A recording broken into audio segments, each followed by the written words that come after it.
Welcome back, everybody, to Rams Up, your favorite LA Rams podcast. You can also follow us on YouTube. Got some great video content. Our YouTube handle is at LA Rams Up. You can follow us on Instagram as well. I'm your host, Mark. Let's get to it.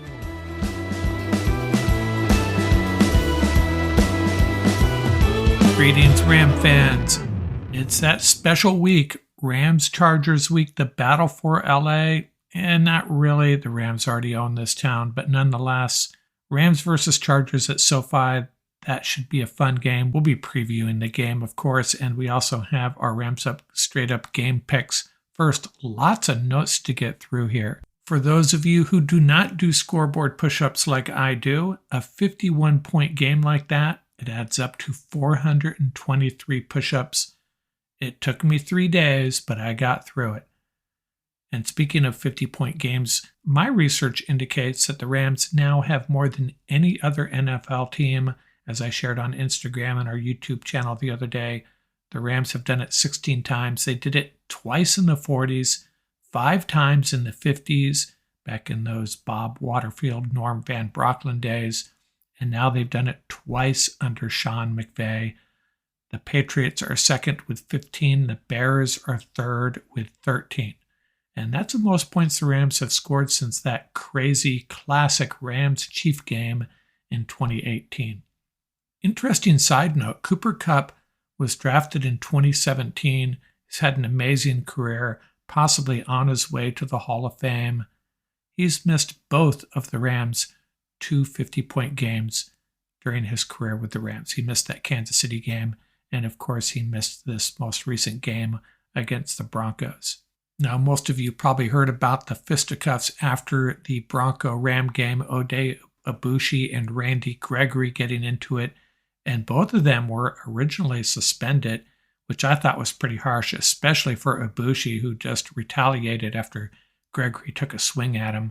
Well, they have reviewed that and reduced the penalties. No suspensions for either Aboushi, a $12,000 fine, Gregory, a $50,000 fine, and that sounds about right. I thought the suspensions were kind of harsh. And if you had told me prior to the season that I would be lamenting the suspension of Oday Aboushi in Week 17, I wouldn't have believed it. But it is pretty important, actually. This offensive line has been playing well. Baker Mayfield is in a groove. It's really important, I think, to have Aboushi in there and this offensive line intact for the Charger game. Kobe Durant starting to put together a season. He's been targeted 13 times this year. He has 3 interceptions, leads the NFL in interception return yardage now with 151 yards. On that return, he was clocked at 21.5 miles per hour. That's the second fastest of the week behind a Jalen Waddle, the 9th fastest time of the year, and he passes Tutu Atwell for the fastest timed Ram on the season. Tutu was clocked slightly slower than that back in Week 5. And if I asked you who has the highest passer rating in Rams history of quarterbacks with 50 or more attempts, who'd you think? Maybe Kurt Warner, Roman Gabriel, Matthew Stafford, Norm Van Brocklin, Bob Waterfield? No, it's Baker Mayfield, 98.9. Now, it's a small data sample, but still pretty impressive. 98.9 in his short stint with the Rams. Pretty impressive, especially considering the receivers he's working with and the offensive line he's playing behind. And how about Laurel Murchison? He's playing so well, it got me thinking, what's his contract situation next year? And you'll be happy to know he's under contract with the Rams next year, so that's good news. Get through some snap counts of note from last week against the Broncos. Atwell and Powell, 45 and 40 respectively, so splitting it up pretty evenly. Bryson Hopkins, a career-high 38 snaps. Austin Trammell and Lance McCutcheon, 9 and 8 snaps respectively. Neither had a catch. Kyren Williams, just 8 snaps, and that's a little disappointing to me. I know Cam Akers is playing great, putting some great stuff on tape for next year, but I'd still like to see Kyren get more action. And A.J. Akuri was out there for those 4 late snaps, by the way. Can't really assess them on that small data sample. Defensive snaps, Kobe Durant, 51. Ernest Brown, a career-high 34.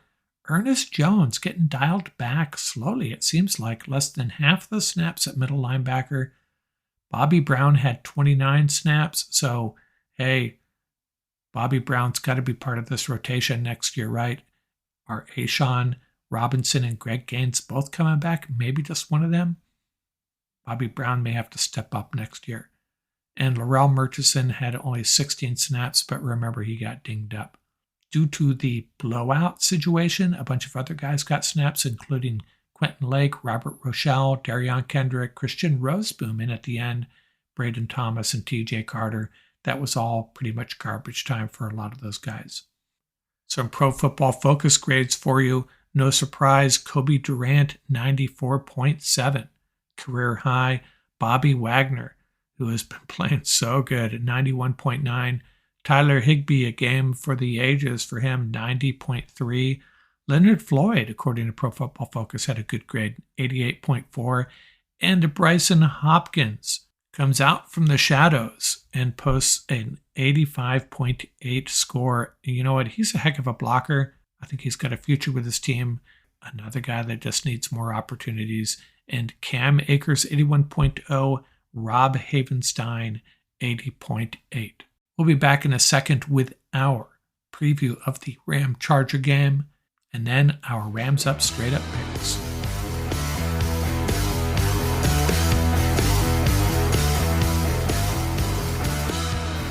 Time for our Week 17 game preview, the Battle for Los Angeles. The Rams at the Chargers, yes, at the Chargers at SoFi. Pretty nice road game for the Rams, pretty convenient. Rams lead the series 7 wins, 5 losses. The last time they played, September 23rd, 2018, the Rams 35, the Chargers 23. Blake Countess blocked a punt and recovered it in the end zone. Jared Goff threw for 354 yards and 3 TDs. Memorable games, no games really stand out to me, but I'm going to say November 23rd, 2014, the Chargers beat the Rams 27-24, and that's especially memorable to me because I was there. I was at Qualcomm. Exciting game. The Chargers intercepted a would-be game winner at the goal line. Sean Hill was Rams quarterback. Pass was intended for Kenny Britt, remember him, with a minute left. Janoris Jenkins had a 99-yard interception for a TD in that game.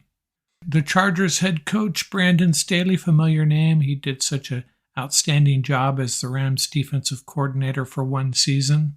Key players on offense, it starts with Justin Herbert, one of the better young quarterbacks in the league. Keenan Allen and Mike Williams, a great wide receiver combo. Austin Eckler, the closest thing to Marshall Faulk in the league right now, perhaps. He has 99 receptions for 647 yards and 5 TDs, 759 rushing yards, and 11 more TDs. So he's a handful, can beat you a lot of different ways. That offensive line held down by center Corey Linsley, the ex-Packer. On defense, Khalil Mack, 8 sacks on the year. Joey Bosa, their great defensive end, has been out since week 3, but he returned to practice this week, so he could be back for this game, unfortunately. And Derwin James, their great safety, he was in the middle of things against the Colts the other night, had a personal foul for ripping the helmet off of Michael Pittman. The next play, Michael Pittman lays him out with a block, and then a play later, James gets thrown out for a wicked hit. Deservedly so. It was unnecessary, and he was done for the day. Not suspended, last I heard, though. And they signed J.C. Jackson. Remember, the cornerback from New England was supposed to be one of the better additions to this defense, but he was benched and is now on IR. Key draft picks, the 17th pick overall in the first round, Zion Johnson. He's their starting right guard. Isaiah Spiller, the running back out of Texas A&M, he's been hurt a lot, but long-term he could be a very good player. Ram connections, well, there's a few.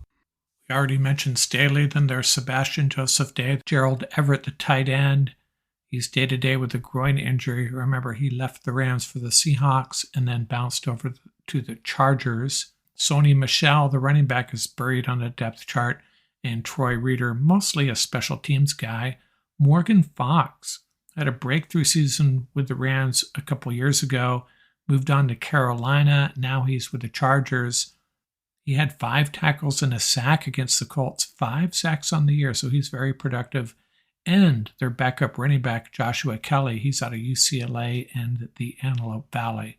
And the Chargers kicker is Cameron Dicker, who was an undrafted free agent in Rams camp this past fall and was released, lost out to Matt Gay and Riley Dixon. Dicker can potentially be a kicker and a punter. He's the kicker for the Chargers, though, and actually doing a really good job. Had a few game winners there. Statistically on offense, Chargers are pretty good, 11th overall. They're the 3rd best passing offense, and it's because of that triad, Mike Williams, Keenan Allen, and second-year receiver Joshua Palmer. Palmer has 730 yards and 3 TDs, and of course Herbert, the great quarterback. And you consider Palmer's numbers compared with what the Rams are working with right now. Cooper Kupp is still the Rams' leading receiver with 812 yards. Higbee has 576, and then it's Skowronek and Allen Robinson. So 3 of the Rams' top 4 receivers, by yardage anyways, will not be playing in this game. The leading receiver that will be Higbee with 576, and then Tutu Atwell with 261. So these Charger receivers, by the numbers, are pretty dang good.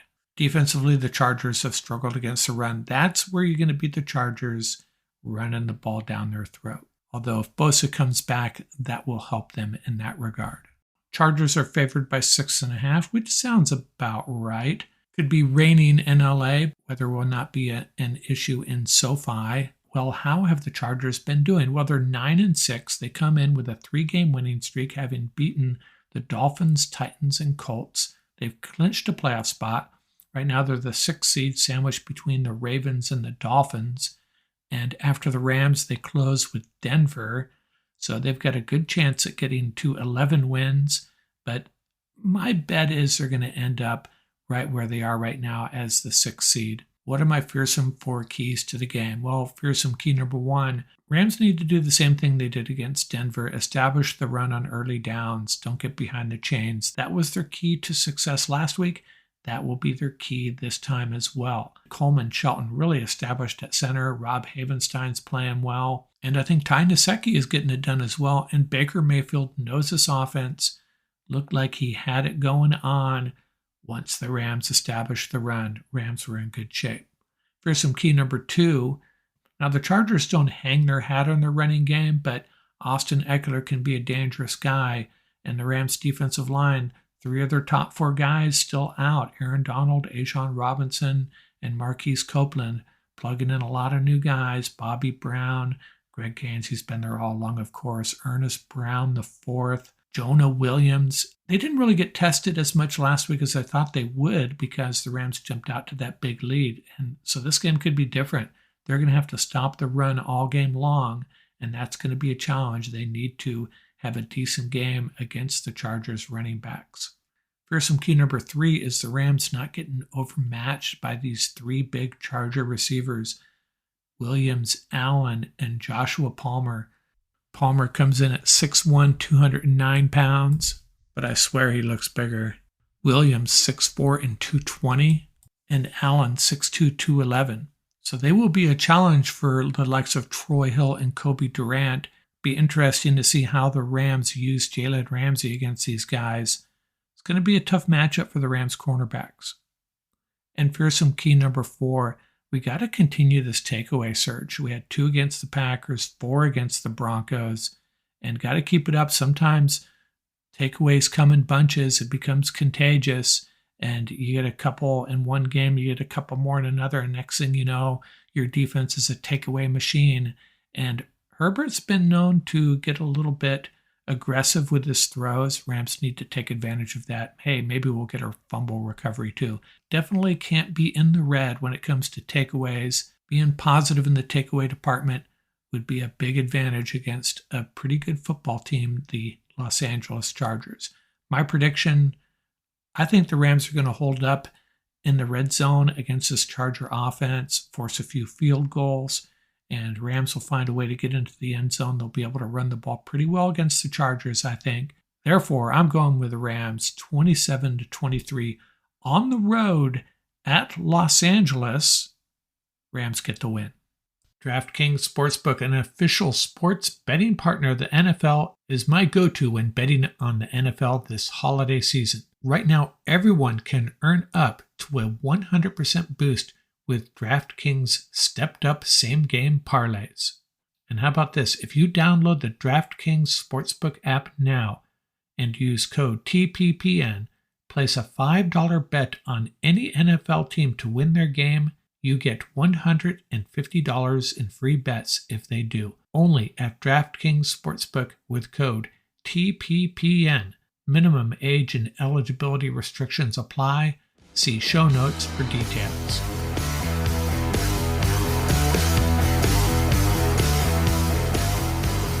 Let's get through our Week 17 Rams Up Straight Up picks. Last week was not bad for me at all. I went 10-6, but it was a painful 10-6 because there were two games that I went rogue on. I was the only one to pick these two teams. One of them lost late, the Raiders, and the other gave up a late 10-point lead and lost in overtime. That would be the Cardinals. If those two games had broken my favor, it would have been a great week for me, but it wasn't. Still okay, 10-6, and I'm back over 60% on the year straight up pick, so I feel a little bit better about that. This week has some really tough games to pick, a lot of easy ones though. Let's roll through this. Cowboys at the Titans. Titans in a tailspin. Cowboys are the better team. Titans need this game more than the Cowboys actually, but I think the Cowboys will win this on the road. Cardinals at the Falcons. Neither team playing for anything really. Both coaches possibly in trouble. I think Kingsbury is done after this season. I'm taking the Falcons at home. Steelers at the Ravens. Ravens just keep on winning, finding ways to win. Can't believe that they're doing as well as they are without Lamar Jackson. Good coaching, solid roster. They take care of the Steelers at home. Bears at the Lions. Bears want to make sure they hang on to that number one pick. Looks like it's pretty much locked up. They're not playing for anything. The Lions at home need this game badly, and they're the better team. So that when those three things align, the better team, you're at home, you got something to play for, the Lions win. Jags at Texans. Jags can't afford to slip up against the Texans. They go on the road and beat an underrated Texans team. Broncos at the Chiefs. I think you can mail in the result there. Chiefs always beat the Broncos. It's kind of like Packers-Bears, Chiefs-Broncos, same deal. Chiefs win. Dolphins at the Patriots. I mean, Miami was the darling of the league just a few weeks ago, and it's gone south in a hurry. Tua probably not going to play, I'm guessing, with another concussion. I'll take the Patriots at home in cold weather, I'm guessing, to stay in the playoff hunt. Colts at the Giants. Colts are one of the most disappointing teams in the league, and Giants just keep on hanging around. They're in the playoffs right now. They cannot afford to slip up here against a much weaker opponent at home. They will clobber the Colts. Saints at the Eagles. Saints, one of the more underrated teams in the league, in my opinion. Eagles, I don't even know if Jalen Hurts is going to be playing in this game with or without him. Eagles win this game, trying to hang on to that number one seed with the 49ers charging fast. Panthers at the Buccaneers. Basically for the divisional title, right? And you know what? Everybody's going to be picking the Bucs in this. Tom Brady at home, a playoff berth possibly on the line. Don't bet against Tom Brady. Unless you're me, I'm betting against Tom Brady. I think the Panthers win. I think the Panthers right now are playing overall better football. And I'll probably be reporting a week from now that I got this game wrong. Browns at the Commanders. Commanders hanging on to a playoff spot as well at home. I don't know who the quarterback for the Commanders is going to be, so that's a dicey situation they're in, but I'll take the Commanders. The 49ers at the Las Vegas Raiders. The Raiders will be leading late for sure, right? They'll have a lead in the third or fourth quarter, and the 49ers will win handily. Jets at the Seahawks, and it's pretty rare that the Seahawks lose at home, especially late in the year, although they did a few weeks ago, surprisingly. But I think they win this game to keep their slim playoff hopes alive. Vikings at the Packers. Vikings are such an enigma. Overall, a pretty good team, especially good late. Cardiac kids closing out games that look like were lost. Packers coming on strong. Big divisional rival here. These two teams, these two fan bases do not like each other. It's going to be played outdoors in the cold. Not sure how cold. I think that's to the Packers' advantage. And I think Aaron Rodgers and the Packers win this game going away. Rams at the Chargers. This is a big challenge for the Rams. The Chargers are getting healthy. The Rams, however, finally have a real NFL offense for the first time in about 2 months. They have an offensive line that is kind of intact. Baker Mayfield has been around for 2.5 weeks now. He clearly understands the offense and he's playing well. This is going to be a fun game. I think it's going to be really fun and potentially high scoring. I'm taking the Rams. Surprise, surprise. Bills at the Bengals, a playoff prelude. If this game is in Buffalo in January, I'm taking the Bills. But right now in Cincinnati, the way Cincinnati is playing right now, the Bengals and the 49ers, probably the two best teams in the league at the moment. I'm going to take the Bengals. There are my Rams up straight up picks. And if I'm going to make up ground on these other guys, I need 2 games to break my way. I suspect I'm the only one picking the Panthers on the road over the Bucs. And I'm certainly the only one taking the Rams over the Chargers. Not going to call that a road game at SoFi. Rams over the Chargers, Panthers over the Bucs. I need those 2 games to break my way to have a chance of making up some ground this week. And maybe that Bills-Bengals game, going with the Bengals. I suspect there will be a lot of people picking the Bills in that game. Maybe those 3. Rams, Panthers, Bengals. Those are the 3 big ones. That's going to do it for this episode. Remember, you can reach us at ramsuppodcast@gmail.com. Visit our website at ramsup.com. And don't forget about our YouTube channel. Our handle is at laramsup.com. Till next time, keep the horns up, stay safe, and have fun out there. Music courtesy of the YouTube audio library. Tracks featuring Bar Crawl by Track Tribe, Buckeye Bonzai by Vans in Japan, and Crimson Fly by Huma.